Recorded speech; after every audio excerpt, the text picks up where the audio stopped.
Aujourd'hui, on quitte très tôt Bayona en Espagne pour se rendre à Póvoa de Varzim au Portugal. C'est une longue journée qui nous attend. On a 52 milles nautiques à faire, dont environ 10 heures de navigation.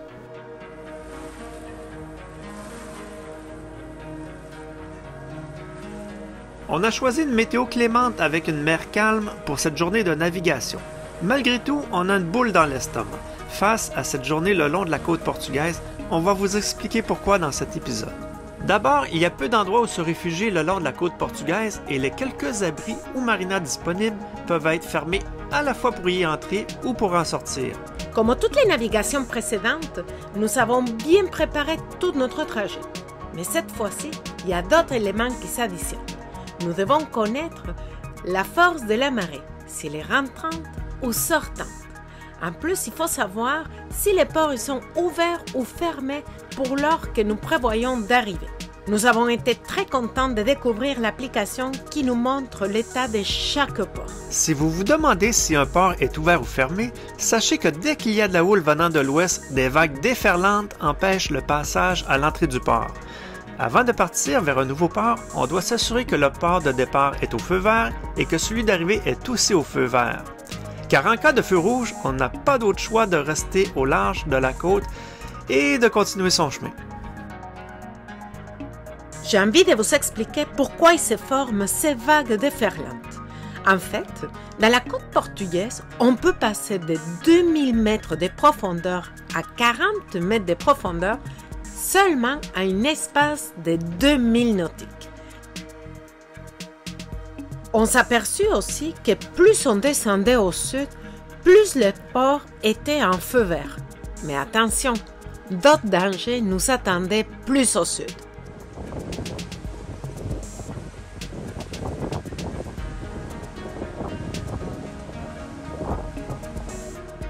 Depuis le début de l'été, le phénomène des orques ibériques nous hantait comme à la plupart des marins qui parcourent cette zone de la planète. Mais il faut dire que le fait de nous retrouver tout seuls dans notre voilier par de longues périodes venait nous chercher encore beaucoup plus ce phénomène. On peut voir sur une application les endroits où des voiliers ont vécu une attaque par les orques. En quoi consistent ces attaques? Les orques de cette région viennent mordre le safran, soit la partie sous l'eau du gouvernail qui dirige le bateau. Très souvent après une attaque, le voilier a son safran si endommagé qu'il ne peut plus se diriger. Sans compter l'angoisse de cette attaque, certains durent 15 minutes, d'autres plus que 2 heures. Il s'ensuit un appel à l'aide pour se faire remorquer à la marina la plus près et des semaines de réparation. Car souvent, l'arbre de l'hélice est endommagé aussi et même le moteur. Nous allons appliquer notre stratégie pour éviter la rencontre des orques aujourd'hui. On ferme d'abord notre profondimètre pour ne pas émettre de son sous l'eau et pour ne pas les attirer. Pour le reste, on se croise les doigts et on essaie de profiter de la superbe journée de navigation. Une fois que vous avez partagé toutes les choses qui nous angoissent, partons ensemble naviguer ces 52 000. Dans la baie de Vigo transitent des bateaux spécialisés dans le transport de véhicules neufs. Ils ont un look très carré qui les distingue des autres. On en aperçoit un ce matin, suivi d'un bateau plus répandu, un porte-conteneurs.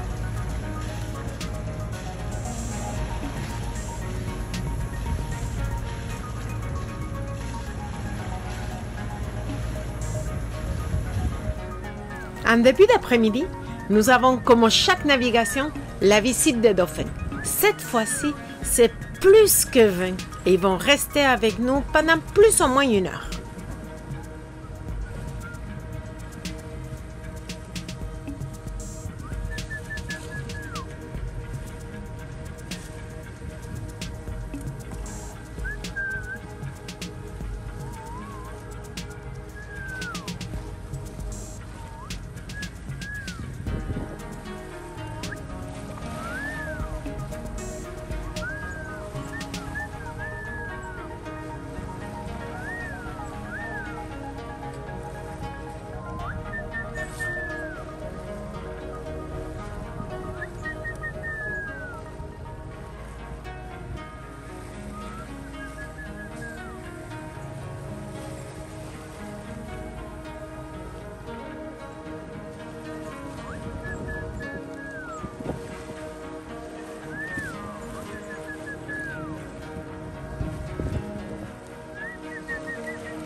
Mais c'est quoi que nous avons fait pendant toute la matinée à cette vitesse? Bon, pour commencer, le vent n'était pas trop pressant pour cette navigation.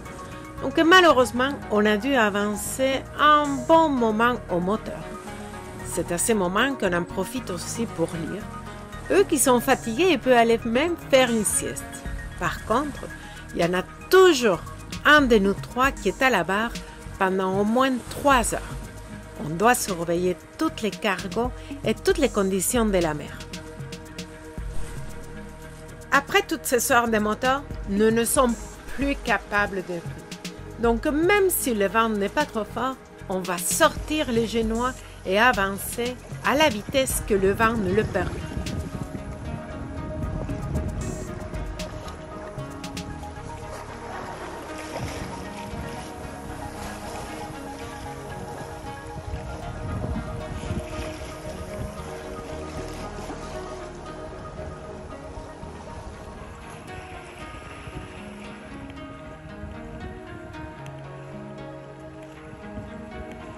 Et savez-vous quoi? Le vent a changé de direction, ce qui nous a permis de faire la position de nos voiles préférées, le papillon. C'est-à-dire, on ouvre nos 2 voiles, chacune d'un côté différent. Il nous permet d'avancer beaucoup plus vite, vu que c'est le vent qui nous pousse vers le devant.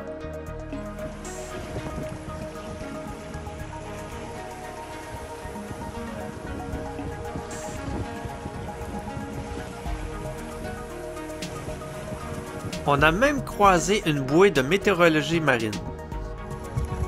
On commence à distinguer au loin Póvoa de Varzim. Dans quelques heures, on va être arrivé à la marina.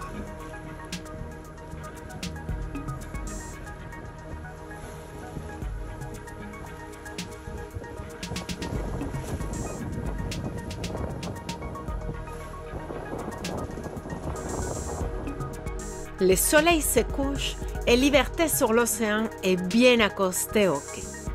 Nous avons réussi notre objectif de naviguer sans avoir croisé les orques, en arrivant en sachant que le port était ouvert et comme chaque fois, profiter toute cette belle journée en mer.